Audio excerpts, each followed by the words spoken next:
अस्सलाम वालेकुम, आदाब दोस्तों। मैं डॉक्टर रसीउद्दीन सिद्दीकी, खोज इंडिया में आपका बहुत बहुत स्वागत है, इस्तकबाल है, हार्दिक स्वागत है। हम इस वक्त मौजूद हैं अकोला बुल्डाना डिस्ट्रिक्ट के बॉर्डर पर। दरअसल रुत फागुन की है, महीना फागुन का है, होली बिल्कुल करीब है। हर तरफ जिधर देखो गुले टेसू नजर आ रहा है। जहां देखिए वहां पर इसकी रंगत ने एक अलग ही छटा बिखेरी हुई है। इस वक्त आप देखिए ये कितने खूबसूरत फूल हैं। कहते हैं कि फागुन के महीने में ही ये आते हैं, जब चारों तरफ वीरानी होती है, उस वक्त इसमें बहार होती है। किसी शायर ने क्या खूब कहा है कि जज्बातों के जाल में जाने कैसे भूल हुई, समझा जिसे गुलाब गुलशन वो टेसू का फूल हुई। समझा जिसे गुलाबे गुलशन वो टेसू का फूल हुई। ये देखिए ये गुले टेसू है, इसको आम जबान में ढाक के फूल भी कहा जाता है। आपने एक कहावत सुनी होगी, ढाक के तीन पात।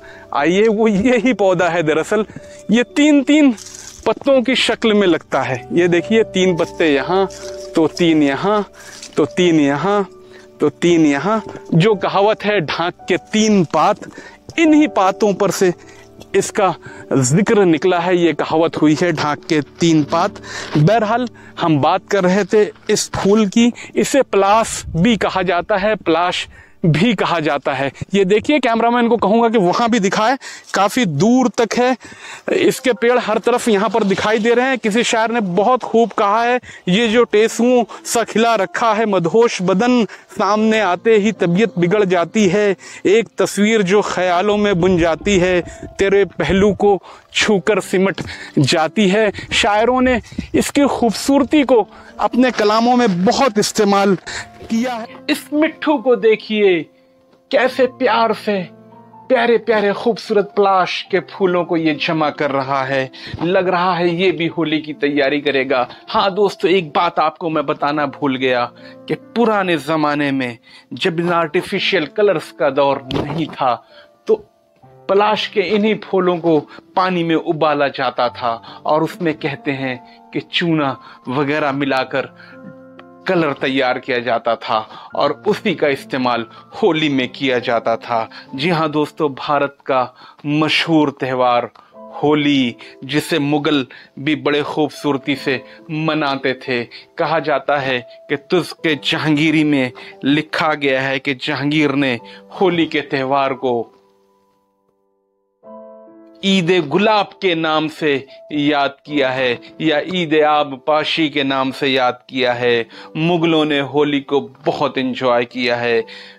जहांगीर का जिक्र मिलता है, शाहजहां का जिक्र मिलता है, बहादुर शाह जफर ने तो बहुत सारे कलाम होली पर लिखे हैं। डॉक्टर वसीम साहब भी मौजूद हैं। कहते हैं कि इस के तिब्बी फवायद यानी आयुर्वेदिक औषधि, आयुर्वेदिक गुण भी इस पौधे में बहुत सारे हैं। तो मैं खास तौर पे डॉक्टर वसीम साहब से जानना चाहता हूं कि डॉक्टर वसीम साहब बताइए इस पौधे के बारे में कि इसमें कौन कौन से औषधि गुण हैं। एक्चुअली इसके जो सीड्स होते हैं इनको as a anti helminthic use किया जाता है वर्म्स वगैरह में। अच्छा। हाँ, और इसके फूल पेड़ के कीड़े वगैरह जी जी जी बिल्कुल इसके बीजों का इस्तेमाल होता है, किया जाता है। और इसका जो फूल है ये एंटी इन्फ्लामेटरी प्रॉपर्टी रखता है। ये फूल जो है हाँ, इन्फ्लेमेशन को दूर करता है और डायूरेटिक भी है। अच्छा। अगर रिटेंशन ऑफ यूरिन रहा, अच्छा, उसमें भी मुफीद है। अच्छा। ब्लड प्यूरिफायर भी है। अच्छा। और एंटी डायबिटिक प्रॉपर्टी भी है इसकी। क्या बात है। मगर इसका सबसे मेन फंक्शन एंटी इन्फ्लामेटरी है, यानी जिसमें जहां भी वर्म होगा, जहां भी इन्फ्लामेशन होगा, उसको ये बआसानी दूर करता है। अच्छा।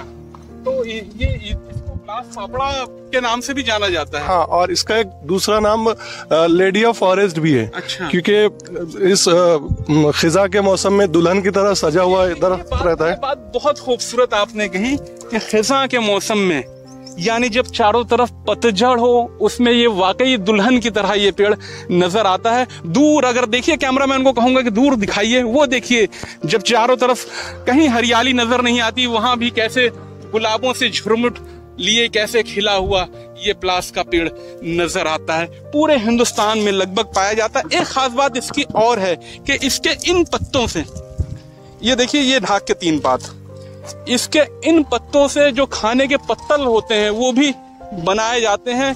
इसमें लोग खाना भी खाया करते हैं इससे बने हुए। इसके गोंद के बारे में कहते हैं, इसमें गोंद भी होता है, इसके पेड़ में एक गोंद भी निकलता है, उसके भी कहते हैं कि काफी फायदे हैं। इसके गोंद के बारे में क्या कहेंगे? इसका गोंद मुकव्वे बहा है। अच्छा। हाँ, कुव्वत बहा में इजाफे के लिए बेइंतहाई मुफीद दवा है। अच्छा जी अच्छा। जी। तो आप देखिए, ये बहुत यहाँ पर कई इस तरीके के पेड़ है। डॉक्टर वसीम साहब का बहुत बहुत शुक्रिया, उन्होंने बहुत अच्छे तरीके से। और कुछ बताना चाहेंगे वसीम साहब? शायद वहाँ पर गोंद। अच्छा, ये देखिए, वसीम साहब कह रहे हैं ये यहाँ पर गोंद है।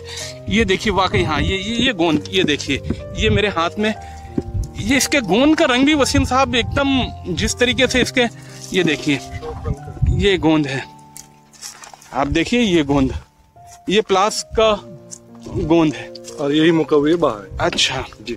ये देखिए, क्या कहेंगे अंग्रेजी में, क्या कहेंगे इसको, मुकव्वे बहा को? Sexual tonic. अच्छा जी जी। आप देखिए, ये शानदार प्लास का पेड़। एक कोशिश खोज इंडिया ने की है एक पेड़ के बारे में आपको बताने की। दरअसल खोज इंडिया को ये अपनी तरफ आकर्षित करता है, ये पेड़ हमेशा से। जब भी ये मौसम आता है, इसको देखकर ये वाकई खींचता है अपनी तरफ के। जब चारों तरफ कहीं हर तरफ सूखा पड़ा हो, उस हाल में ये देखिए, यहाँ पर देखिए एक शानदार पेड़। ये देखिए, मैं कैमरामैन को कहूंगा कि दिखाए। ये देखिए, ये तो ऐसा लग रहा है जैसे कोई गुलदस्ता यहाँ रखा हो। आप देखिए कितना खूबसूरत है, ये बड़ा सा गुलदस्ता किसी ने सड़क किनारे जैसे रख दिया हो। वाकई ये बहुत खूबसूरत पलाश है। गुले टेसू कहिए, पलाश कहिए, ढाक कहिए, उत्तर भारत में इसको ढाक कहते हैं। कहते हैं कि इसकी लकड़ियों में धुआं नहीं होता है। उत्तर भारत में इसकी लकड़ियां अक्सर तंदूर में जलाई जाती हैं, इसमें धुआं नहीं होता है। तंदूर की रोटियां जो होती हैं इसकी लकड़ियों पर बहुत अच्छी तैयार होती है। ये भी इसकी एक खास बात रही हुई है। मैं डॉक्टर रज़ीउद्दीन सिद्दीकी बहुत खूबसूरत प्लास के पेड़ से आपको एक खूबसूरत जानकारी देने की कोशिश कर रहा था। अगर आपने खोज इंडिया के इस चैनल को अभी तक सब्सक्राइब नहीं किया है तो आप फटाफट इस चैनल को सब्सक्राइब करें और ढेर सारे प्यारे प्यारे एपिसोड देखें।